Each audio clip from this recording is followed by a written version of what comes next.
पवन सिंह को जेल भेजेंगे खेसारी लाल यादव। जी हाँ दोस्तों, बहुत बड़ी खबर है।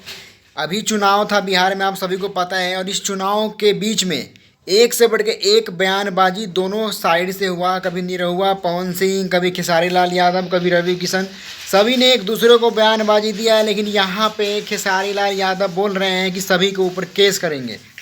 केस किस प्रकार करेंगे आज हम बताते हैं। जिस तरीके से यहाँ पे निरहुआ ने खेसारी लाल को यदमुल्ला बोला, यदमुल्ला बोलने के ऊपर ही बहुत बड़ा बयानबाजी हो गया। जिस तरीके से खेसारी लाल यादव के जितने फैन लोग हैं, खेसारी लाल यादव के चाहने वाले हैं, वो सभी चाहने वाले ये बोल रहे हैं कि निरहुआ और पवन सिंह को हम जेल भेजेंगे, क्योंकि हमारे सुपरस्टार हम खेसारी भैया के फ़ैन है और हम कुछ बर्दाश्त नहीं कर पाएंगे। जिस तरीके से यहाँ पे खबरें आ रही है वो हम आपको बता रहे हैं।